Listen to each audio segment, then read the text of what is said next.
Milky Way Wagoners to the Stars. Episode 5. The Line Must Be Towed. Ghost Lights of Silver Mesa, Part 1.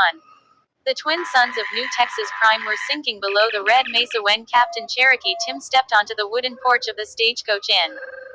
The boards creaked under his boots. Wind rolled across the desert like a slow memory. Behind him, the air shimmered, like space itself had been folded too many times. The wagon wheel insignia above the inn door flickered faintly, half starfield, half dust. Captain Cherokee Tim. Quietly. So it's already started again. Cora stepped out behind him, adjusting her gear. Cora. Captain. Sensors don't work right out here. It's like the whole mesa is inside a subspace echo. Scotty followed, wiping dust from his hands. Scotty. And I don't trust echoes that breathe. Solo leaned against the porch rail, scanning the horizon. Solo. You ever notice how this place feels like it's remembering something it doesn't want to say out loud? Uhura emerged last, listening more than looking. Uhura. I'm picking up faint transmissions. But they're not coming from orbit. They're coming from the ground. Dr. McCoy. Oh good. Space ghosts and dirt ghosts. Perfect vacation. A low wind swept across the mesa. And then, the lights appeared. Not artificial. Not natural. Floating over the desert floor like lanterns made of memory. Cora. Captain. Those are the ghost lights of Silver Mesa. Scotty. I've seen readings like that before. Out near the warp corridor. The lights drifted in slow circles over the desert. Each one pulsing softly, like a heartbeat trying to remember its rhythm. Captain Cherokee Tim stepped forward. Captain Cherokee Tim. They're not lights. They're signals. Uhura. Captain, I can decode fragments. But it's fragmented across time layers. Suddenly, a sound rose from the mesa. Not wind. Not engines. A whispering choir buried in stone. And the stagecoach in far above orbit shuddered. Solo over calm. Captain, we've got a warp resonance spike. Something down there is pulling on the ship.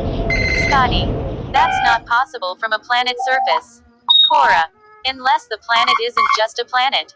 The ghost lights began to rise. Slowly. Forming a spiral in the air above the mesa. Dr. McCoy. I don't like spirals. Spirals are how bad days start. The spiral tightened. And within it, a faint image of a starship appeared. Not fully formed. Not fully gone. Spock's voice crackling from ship. Captain. We are detecting overlap with the Ghost Fleet signature. Captain Cherokee Tim. So they followed us here. Spock.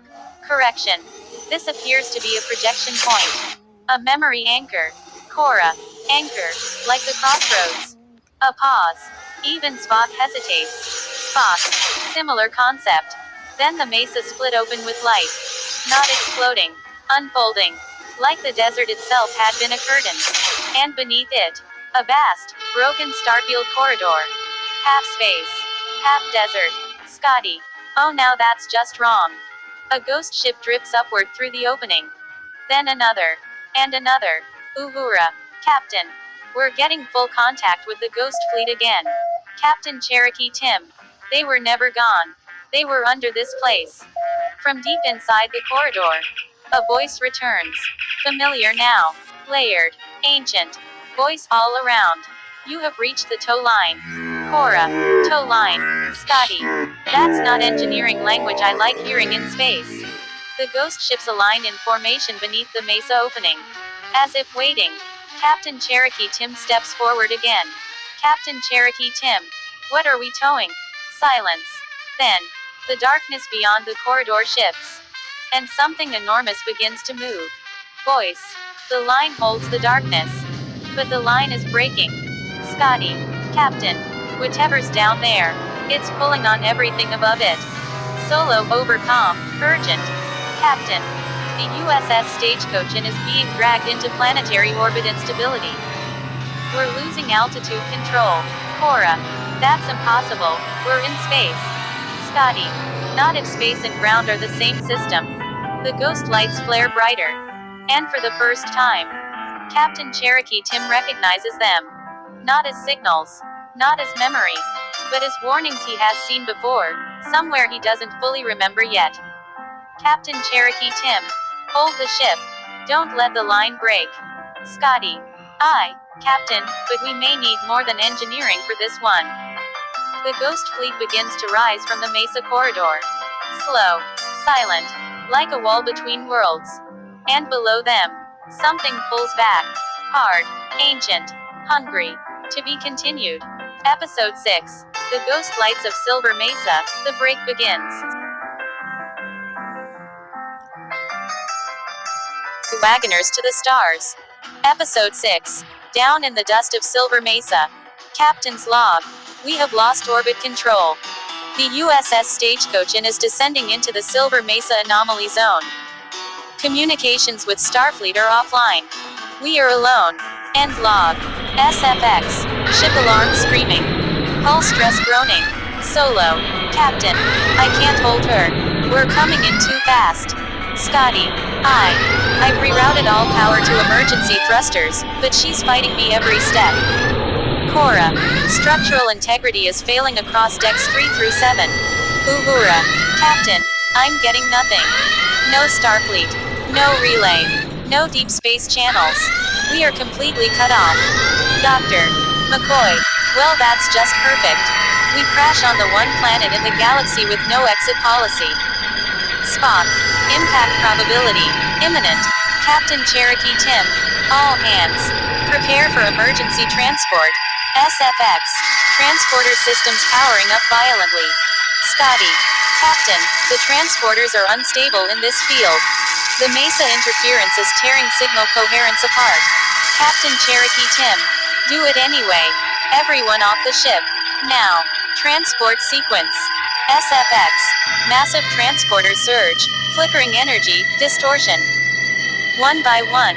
The crew vanishes from the bridge. Solo at helm. Cora at tactical. Uhura at comms. Scotty in engineering. Spock at science. McCoy from sickbay. Captain Cherokee Tim last. Next. Silver Mesa. Moments later. The crew rematerializes in a wide canyon of red rock and glowing dust. Above them. The sky was still burning. Not with fire, but with the broken silhouette of the USS Stagecoach in. Twisting through descent debris trails like a dying star refusing to fall quietly. Solo. That's not just a crash. That's a controlled collapse. Scotty. Someone's still fighting her all the way down. Uhura. Captain. I'm reading residual transporter signatures in the wreck zone. Some systems may have survived the impact. Cora. Or something is still active inside her. The ship hits the Mesa Ridge again in the distance. A second impact, deeper this time. The ground trembles. Red dust rolls across the canyon like a wave. Dr. McCoy. I don't care what survived. Nobody should survive that twice. Spock. Captain. We are detecting energy fluctuations from the crash site. They are not random. They are structured. Captain Cherokee Tim. Structured how? Spock. Like a signal attempting reconstruction. A silence falls over the crew. Scotty. You're telling me she's trying to put herself back together. Spock. That is one interpretation. A distant hum rises across the mesa. Low. Rhythmic. Familiar. Uhura. Captain. That frequency. It matches the ghost lights. Cora. Then it didn't end. The crash didn't end anything. Solo. So what do we do now? Captain Cherokee Tim looks toward the burning wreck in the distance. Then toward the rising ghost lights over Silver Mesa. Then toward the canyon they now stand trapped inside. Captain Cherokee Tim. We move. We salvage anything still speaking to us. And we find out what that ship is trying to become. Scotty. Captain, but if she's rebuilding herself wrong. Captain Cherokee Tim. Then we fix her. Or we shut her down. Dr. McCoy. Out here. No ship. No backup. No Starfleet. Captain Cherokee Tim. We are Starfleet now. A long pause. Only wind. Only dust. Only the faint glow of ghost lights circling the horizon like watchful eyes. Uhura. Captain. I'm getting something else now. A second signal beneath the wreck. Deeper. Older. Spock. That That would suggest the crash has exposed what lies beneath Silver Mesa. Scotty. And I've got a feeling we're about to wish it hadn't. The ground beneath them begins to softly pulse. Like a heartbeat. End continuation say. Milky Way Wagoners to the Stars. Episode 6. Down in the Dust of Silver Mesa continued. The ground beneath them pulsed again. Not violently. Not randomly.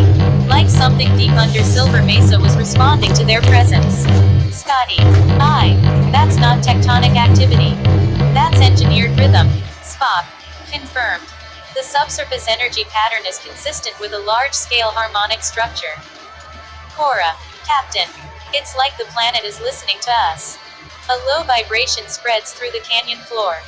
Dust lifts slightly, hovering for a moment before falling again. Uhura. Captain, the wreck site is still transmitting.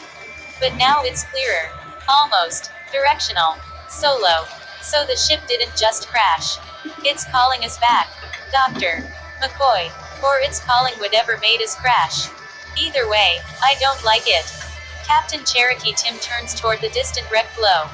The USS Stagecoach and lies half buried beyond the ridge. Broken. Burning faintly. But not dead. Captain Cherokee Tim. We go to the ship. Scotty. Captain, that's a wreck field. Hull plates could still be collapsing. Warp core could be unstable. Captain Cherokee Tim. And our only chance of getting off this rock is inside it. A silence. Then, Solo. Helms out. But I can walk. Cora. I've got field scanners and survival gear. Uhura. I can track the signal. Whatever is still alive in that wreck, it wants contact. Spock. Captain. I must advise caution. The energy beneath this mesa is not passive. Captain Cherokee Tim. Neither are we. Action decision. The crew begins preparing. Not as a starship crew now. As stranded survivors. Scotty starts rigging a portable power pack from salvage tools. Scotty. If we're lucky, I can jury rig a local comm relay from the wreck's emergency beacons. If we're unlucky, we light the whole mesa up like a firestorm. Cora tightens gear straps. Cora.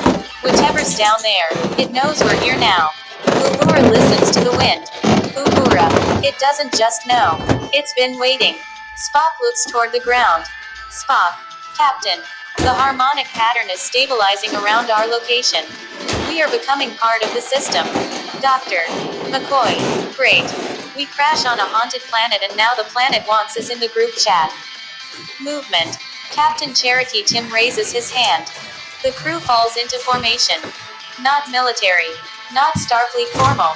Survivor formation. Captain Cherokee Tim. We move to the wreck. Carefully. Quietly. We don't wake anything that's sleeping under this mesa. Solo. Too late for that, Captain. A deep rumble rolls through the ground. Louder than before. Closer. Scotty. Something just answered is moving. In the distance. Beyond the wreck below. The ghost lights begin to rise again. But now they are forming a path. Straight toward the USS Stagecoach in wreckage. Cora. That's not coincidence. Spock. Agreed. It is guidance behavior. Uhura. Or a trap. Captain Cherokee Tim looks ahead. Then speaks quietly. Captain Cherokee Tim. Either way, it's the only road we've got. The crew begins walking toward the wreck. And the mesa keeps humming beneath them.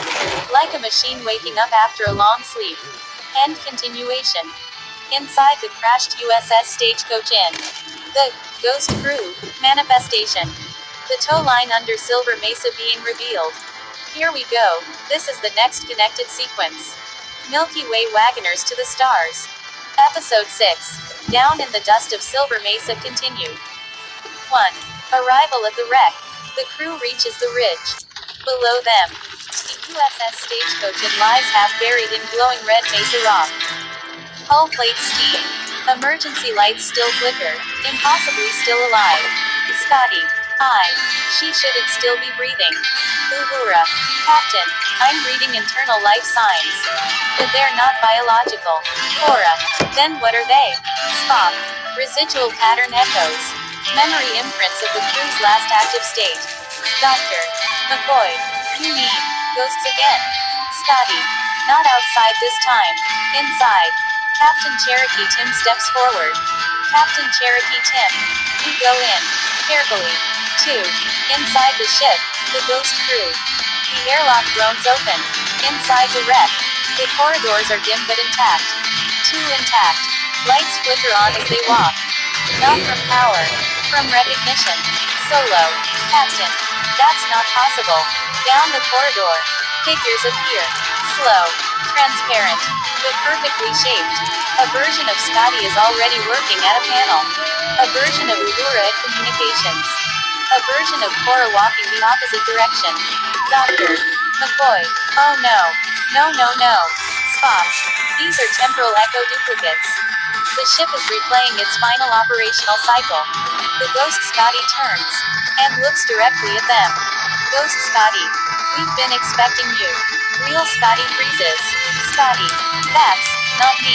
Ghost Scotty. It will be soon enough. The corridor hum deepens. The ship is looping itself back to life through memory. 3. Under Silver Mesa, the tow line revealed. Deep beneath the wreck. The floor vibrates again. But now the crew can see it through open maintenance shafts. A structure stretches under the mesa. Massive. Ancient. A glowing filament stretching across impossible distances. Spock. Captain. That is the tow line. Cora. It goes underground for miles. Uhura. No. Not miles. She adjusts readings. Uhura. It's not distance. It's layers.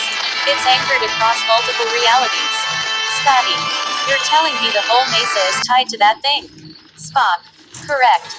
The USS Stagecoach did not crash here randomly. It was pulled. Dr. McCoy. So what exactly is towing what? Silence. Then, a distant deep mechanical pulse echoes through the structure. The tow line responds. Like something on the other end just shifted. Final connection. All 3 threads collide. Above them, the ghost crew continues replaying the ship's final cycle.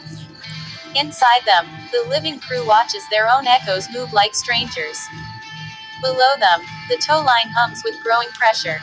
Solo. Captain. If that line tightens again. Captain Cherokee Tim. Then everything attached to it moves. Ship. Ghosts. Mesa. All of it. A sudden violent tremor shakes the wreck. Scotty. She's waking up again. Ghost versions of the crew begin accelerating their movements. As if the loop is speeding up. Ghost Uhura in the distance. Signal locked. Preparing extraction sequence. Real Uhura. Captain. They're restarting the ship's last command. Spock. And that command may include reactivation of the tow system. Cora. Which means, Captain Cherokee Tim. We might not be stranded. He looks toward the glowing tow line beneath Silver Mesa. Captain Cherokee Tim. We might be attached.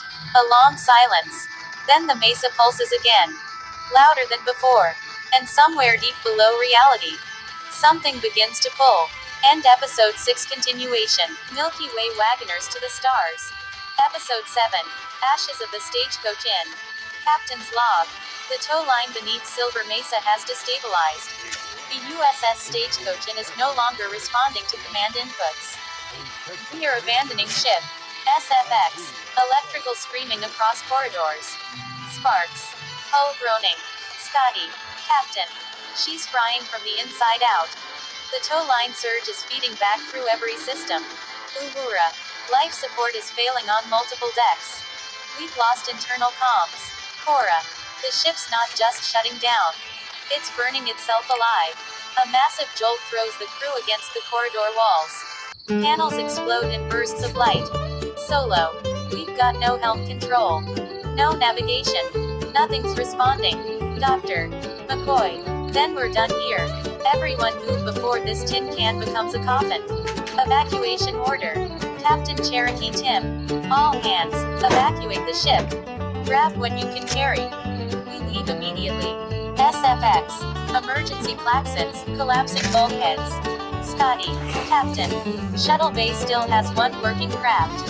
Barely. Spock. The structural integrity of the stagecoach is entering catastrophic failure. Remaining aboard is not survivable. Captain Cherokee Tim. Then we go now. Who? Shuttle bay chaos.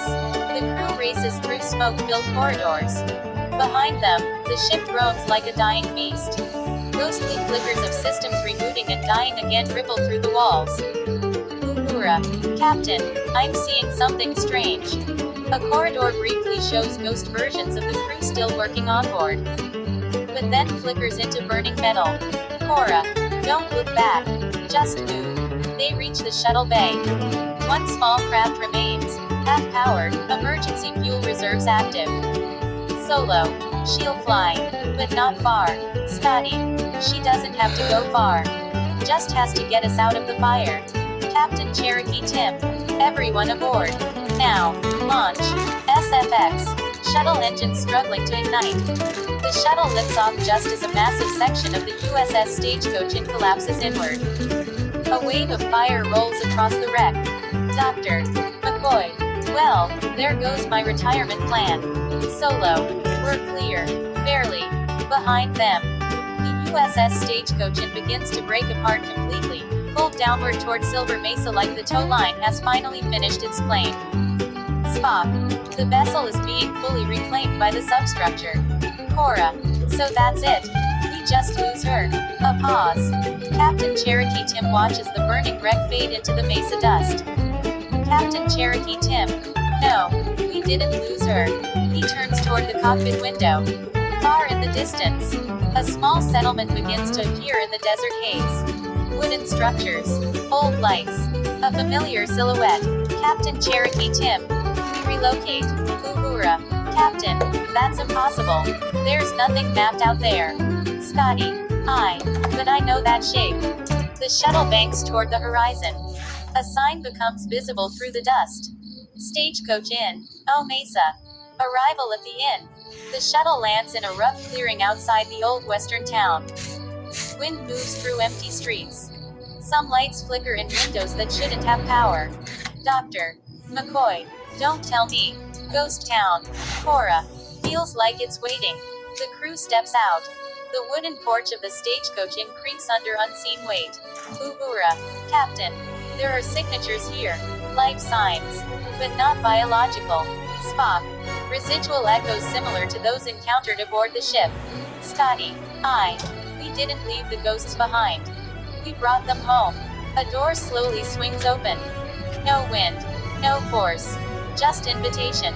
Captain Cherokee Tim steps forward. Captain Cherokee Tim. New headquarters.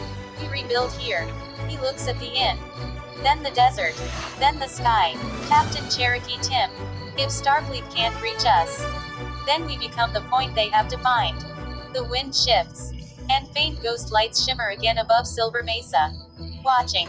End Episode 7. Milky Way Wagoners to the Stars. Episode 8. The Ranger of Mesa, Texas. The Stagecoach Inn of O Mesa, Texas stood quiet under a burned orange sky. Dust rolled through the empty streets like slow-moving memory. The crew had turned the old inn into base operations, whatever operations meant when you had no Starfleet, no ship, and only ghosts for neighbors. Scotty. I've jury-rigged what I could from the shuttle. It's not much, but we've got power in the main room. Barely. Uhura. I'm still picking up residual echoes in the town structure. It's like the buildings remember people who aren't here anymore. Cora. That's because they are here. Just not in a way we can always see. Spock. This settlement appears to function as a convergence point. Space-time instability is significantly higher here. Dr. McCoy. Translation. We're standing in the weirdest hotel in the universe. Solo. I've seen rough ports before. But this place feels like it's watching us watch it. The legend recognition. The wind shifted. And then, voices. Not loud. Not threatening. Just, familiar gossip carried through dust and time. Ghost voice number 1. Hey, you see that? Ghost voice number 2. Yeah, look over there. The crew turns. Across the street of the old western town. A group of translucent figures stands near the saloon. Old miners. Ranch hands. Outlaws. Settlers. Ghosts of Mesa history. And they are staring directly at Captain Cherokee Tim. Ghost voice number 1. Well, I'll be. Ain't that him? Ghost voice number 2. No way. That's him. They step closer. Recognition spreading like fire through fog. Ghost voice number 3. Captain Cherokee Tim. Old Texas Ranger out of Mesa Territory. Dr. McCoy. Captain. Do you have a second career I should know about? Captain Cherokee Tim remains still. He doesn't deny it. Doesn't confirm it either. Spock. Interesting. Local temporal imprinting has assigned you a historical identity. Cora. You're a legend here. The ghosts begin to gather. More appearing in windows, doorways, roof lines. Ghost voice number 1. I told you I saw him back in the dry years. Ghost voice number 2. That's the ranger who kept the Mesa line steady. Solo. Captain, they think you belong here. The stagecoach inn stood at the center of O Mesa like a memory that refused to fade. Inside, the crew began to settle, not as Starfleet officers anymore, but as something older, something rooted in the land itself. Hospital Dr. McCoy, Old Mesa Doc McCoy. McCoy pushed open the swinging clinic door inside the inn. Dust-covered medical shelves lit up as he entered. Dr. McCoy. Well, this is just great. One-room clinic. No anesthesia. No scanner, and I'm still somehow the doctor. A ghost patient briefly appears in the cot beside him, then fades. Dr. McCoy. Yeah, I'm gonna need more aspirin. He becomes Old Mesa Doc McCoy, the town's reluctant healer, treating both living survivors and lingering echoes that still think they're hurt. Dancer Uhura, the Mesa Dance House. Across the street, the old hall lights flicker on. Uhura steps inside. Music plays without instruments. Uhura. So this is what passes for nightlife out here. Ghost dancers appear, slow, graceful, repeating old routines. Uhura begins to understand them. Not just hearing signals anymore, but translating emotion through movement. She becomes the dance house matron of O Mesa, keeper of voices that speak only in rhythm. Dancer blonde nurse, Nurse Chaplain Lane. The blonde nurse follows her inside. She moves differently now, calmer. She begins tending to both dancers and spirits. Blonde nurse. If you're hurt, or just lost, you can stay here. She becomes Nurse Chaplain Lane, tending to emotional fractures in both the living and the echo ghosts. Brain Spock, the Mesa record keeper. At the edge of town, Spock enters the abandoned courthouse. He scans the walls. The building reacts. Spock. Fascinating. This structure is storing layered historical timelines. The courthouse begins projecting past versions of O Mesa. Different eras overlapping. Spock. I will remain here. This will serve as a temporal archive. He becomes the Mesa record keeper, cataloging every version of reality that touches the town. Here's Scotty, mayor of Mason County. Scotty walks into the old municipal building. Doors creak open like they recognize him. Scotty. Don't tell me I've been elected again. A faded plaque reads, Mayor Scott, Monty, Montgomery, Mason County. Scotty. Well, that's inconvenient. He becomes the mayor of O Mesa, responsible for keeping the broken systems of town and reality somehow functioning. Horse Sulu, rancher of the Rio Bravo Range. Out beyond town, the plains open wide. Sulu rides in on a horse already waiting for him. Sulu. They told me there was land that needed tending. So I came. He surveys the endless cattle ranges stretching beyond O Mesa into impossible distance. Sulu. This isn't just land. It's a border between worlds. He becomes the rancher of the Rio Bravo Range, controlling the living land that overlaps reality seams. Rice plant the Russian young man, Sulu's story. A local ghost farmer speaks. Ghost farmer. That boy Sulu. Came here from Russia they say. Good kid. Hard worker. Doesn't ask too many questions. Sulu simply nods. Sulu. Doesn't matter where you come from. Only where you stand now. Satellite dish Cora, Uhura's assistant. Cora keeps her hands steady over the glowing dust table. The wagon wheel symbol stabilizes, no longer broken, but still incomplete. It hums softly, like a machine trying to remember its original shape. Uhura. Hold it there, Cora. Don't force it. Let it respond to you. Cora. It feels like it's breathing through me. Like I'm not touching it anymore, I'm inside it. Uhura. That's the Crossroads interface state. You're not translating the system now. You're participating in it. The dust on the table shifts again. Lines extend outward like roads forming across invisible land. Cora. Uhura. It's mapping the town. But not just Mesa. It's showing places that aren't here yet. Uhura leans closer, alarm rising in her voice. Uhura. Future nodes. Or parallel settlements. The system is expanding its reach. Milky Way, the town reacts again. Outside the Stagecoach Inn. The entire street flickers.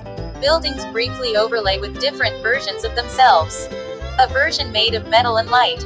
A version burned and abandoned. A version fully alive and populated. Then it snaps back to dusty western town reality. Scotty, overcome. Uhura. The infrastructure just phase shifted twice in 10 seconds. I don't like this at all. Uhura. Neither do I. Brain Cora's second interpretation. Cora's breathing slows. The table pattern deepens. Now she sees something new. A massive circular structure beneath everything. Not under the town, but under all of it. Cora. Uhura. There's something under the tow line. Bigger than it. Uhura freezes. Uhura. Define. Bigger. Cora. Like the tow line is just one strand. And this is the whole rope. A long silence. The dust on the table darkens slightly. Uhura. Cora. You may be seeing the original Crossroads architecture. Cora. It's alive, Uhura. Not just systems. Not just signals. It's aware. Milky Way outside. Scotty and McCoy. Scotty stands in the middle of the street, staring at the ground vibrations. McCoy joins him. Doctor. McCoy. Tell me the town isn't about to fall apart again. Scotty. Doctor. It's not falling apart. It's waking up. A faint rumble rolls beneath them. Like gears turning under desert stone. Doctor. McCoy. I've treated wounded men. I've treated dying ships. But I've never treated a planet that thinks it's a machine. Scotty. You might want to start now. Milky Way back inside. Uhura and Cora. The wagon wheel symbol suddenly locks into place. A sharp click sound echoes through the inn. Even though nothing mechanical moved. Uhura. That sound. Cora. Did you hear that? Cora. Yeah.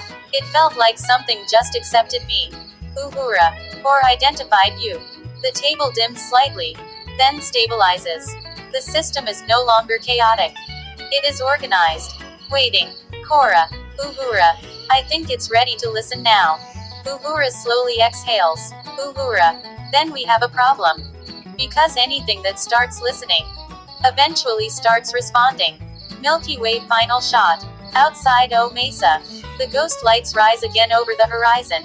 But this time, they don't hover. They form a perfect circular boundary around the town. Like an eye opening.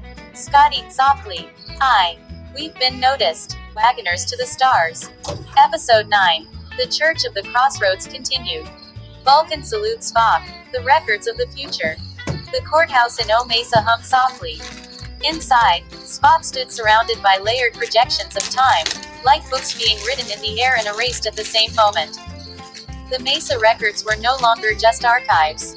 They were living probability history. Spock. Fascinating. The temporal imprint associated with Captain Lee Harris is not singular. It is, evolving across multiple future strata. He gestures. The air shifts. A new projection forms. Milky Way future record display. A figure appears. Captain Lee Harris. Older. Stronger. Surrounded by Starfleet banners and Federation symbols. Uhura overcome. Spock. What are you seeing? Spock. I am observing a confirmed future continuity node. Captain Lee Harris does not remain a regional command entity. He ascends. The projection expands. Starfleet insignias. Federation councils. Diplomatic chambers spanning alien worlds. Spock. He becomes president of the United Federation of Planets. A silence falls over the entire system. Even the Crossroads hum lowers slightly, as if listening. McCoy. President. Starfleet has presidents now. Spock. In that future timeline, yes. Solo. So, the preacher becomes the leader of everything. Spock. Not immediately. It is the result of a long sequence of stabilization events. He gestures again. The projection continues. Milky Way future scenes unfold. Wars fading into negotiations. Alien species laying down weapons. Former enemies signing treaties. Entire star systems illuminated by peace accords. Spock. Analysis indicates repeated pattern behavior. Conflict de-escalation through communication. System-wide reconciliation protocols. Nonviolent resolution frameworks implemented across multiple civilizations. Cora. So he doesn't conquer anything. He fixes it. Spock. Correct. He does not dominate systems. He harmonizes them. The projection shows Captain Lee Harris standing before a vast galactic assembly. Not commanding with force, but speaking. And being heard. Spock. He becomes a primary architect of interstellar peace treaties. Across Klingon, Federation, and independent systems. At the mention of Klingon, the Klinglish family outside the saloon becomes still. Listening. Klingon leader, Lo. A future where Klingons sign treaties. McCoy. Don't sound so shocked. Even Klingons get tired eventually. Spock turns toward the central projection again. Something deeper appears. Spock. There is more. The image shifts. Now showing Captain Lee Harris in a chamber surrounded by multiple species. Klingons among them. Signing a universal accord. Spock. This event is classified as the Concord of Unified Frontiers. Uhura. That's why the town reacted to him. He's not just a future person. He's a stabilizer event in history. Cora. Like a fixed point. Spock. Not fixed. Nessus. Vulcan salutes Spock. Final classification continued. Spock stands still in the courthouse projection chamber. The crossroads data hums around him like living geometry. He speaks again, finishing the thought that has now stabilized into truth. Spock. Not fixed. Not a singular identity. Not a destination in time. A pause. Even the system seems to wait for the final term. Spock. Necessary. The word lands. And the entire crossroads structure beneath Silver Mesa responds. Not with alarm, but with acceptance. Milky Way system responds. The tow line beneath O Mesa pulses once. Then steadies. Ghost lights across the horizon align into a slow, repeating rhythm. The instability in the town begins to settle, not vanish but organize. Uhura overcome. Spock. The system just stabilized across all nodes. It's not collapsing anymore. It's formatting. Scotty. I don't like the sound of formatting when I'm still standing on the ground. Brain Spock. Explanation. Spock steps forward from the projection glow. His voice remains calm, but more certain now. Spock. The crossroads is not selecting outcomes. It is maintaining balance through recurrence. McCoy. That sounds like a fancy way of saying, it keeps repeating itself. Spock. Correct, but with purpose. He turns slightly toward Captain Cherokee Tim. Spock. The continuous spark is not a person. It is a required function. Silence. The weight of that settles over everyone. Rice Plant Reverend Lee Harris, confirmation. Reverend Lee Harris steps forward from the church steps. His voice is calm, grounded, and final in tone. Reverend Lee Harris. Then it is understood. He looks across the town. Ghosts. Living crew. Klingon family watching from the saloon. Dust moving like memory. Reverend Lee Harris. We are not waiting for the spark. We are living inside the conditions that allow it to return. Milky Way, the town understands. For the first time, O Mesa does not feel chaotic. It feels aligned. Not peaceful. Not fixed. Just balanced. Solo. So what does that make us? Spock. Participants in a stabilizing system. Cora. Or part of the system itself. Spock. That is also correct. High voltage final moment. The continuous field. Above Silver Mesa, the ghost lights stop flickering randomly. They begin pulsing in a steady cycle. Not a signal, a heartbeat. Scotty, softly. That's not a warning anymore. That's a rhythm. Captain Cherokee Tim stands in the center of O Mesa. Wind moves around him, but does not push against him. It moves with structure. Captain Cherokee Tim. So nothing is finished. Spock. Correct. Captain Cherokee Tim. Nothing is fixed. Spock. Correct. Captain Cherokee Tim. And this spark. Spock. Is necessary. A long silence. Then the wind settles. Not ending. Continuing. End episode 9. Milky Way Wagoners to the stars. Episode 10. Blades to dust, dust to peace. Crossed swords. The Klingon family arrives in O Mesa. The wind across O Mesa shifts again. Not gently this time. Light pressure building. From the edge of town, the Klingon family steps forward. Armored. Alert. Weapons visible. Their leader scans the settlement like a battlefield waiting to happen. Klingon leader. This place is unstable. It will require control. Scotty quietly. Aye. Here we go again. Uhura. Captain. Their emotional state is escalating fast. Cora. The town is reacting to them too. It thinks they're conflict-shaped. Brain. Spock observes. Spock steps forward from the courthouse steps. He studies them calmly. Not alarmed. Just analytical. Spock. They are operating under a traditional Klingon combat paradigm. Conflict expectation is their default stabilization method. McCoy. In English, Spock. Spock. They believe survival requires dominance. A pause. Then Spock adds. Spock. The crossroads is beginning to amplify that belief. Milky Way. The town starts to shift. The ghost lights flicker. The saloon doors creak open on their own. Dust patterns on the ground begin forming shapes resembling old battles. Solo. Captain. The town's starting to imagine a fight. Captain Cherokee Tim. No, it's reacting. Crossed swords. Tension rises. The Klingon leader raises his weapon slightly. Klingon leader. We do not fear conflict. We control it. A few Klingon family members step forward behind him. Ready. Conditioned. But something changes. A ghost figure walks between them. Then another. Then more. They are not attacking. They are watching. Ghost voice. We fought here once. And then again. And again. The Klingon leader hesitates. Brain. Spock. Realization. Spock's expression sharpens. Spock. Captain. The crossroads is presenting them with recursive conflict memory. McCoy. Meaning. Spock. It is showing them every outcome of violence stored in this location. Milky Way. The visions begin. The air above O Mesa flickers. Battle overlays appear. Klingons fighting in different eras. Dust-covered outcomes of endless war loops. Towns burned, rebuilt, burned again. The Klingon family sees it. Not as illusion. As pattern history. Klingon warrior, softly. We have been here before. Balance scale to shift. The ghost lights slow.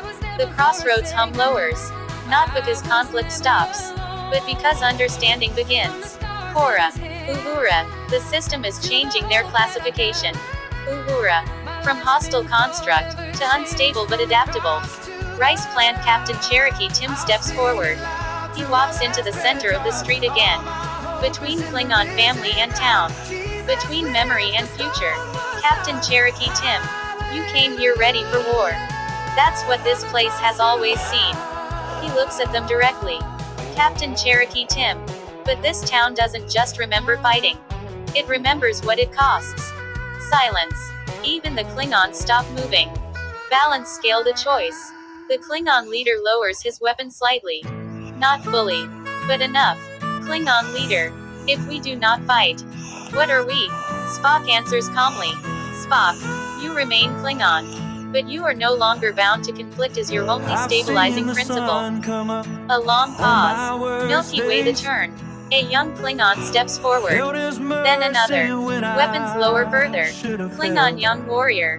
If we stop fighting, do we still survive? McCoy.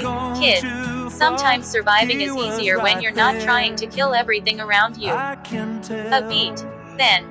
The Klingon leader finally lowers his weapon completely. Klingon leader. We will observe this piece structure. Before we decide. Rice Plant. The town settles. The ghost lights stabilize. The saloon stops flickering between battle and silence. The crossroads hum becomes steady again. Scotty. Aye. That's the first time I've seen Klingons think before swinging. Cora. The town changed them. Spock. Correction. They changed themselves after exposure to repeated outcome analysis. Milky Way. Final moment. Captain Cherokee Tim watches the now still street. Not peaceful. Not violent. Just balanced. Captain Cherokee Tim. Peace isn't the absence of war. Spock. Correct. Captain Cherokee Tim. It's the choice not to need it. The wind moves through O Mesa. And this time, it doesn't feel like pressure. It feels like possibility. End episode 10.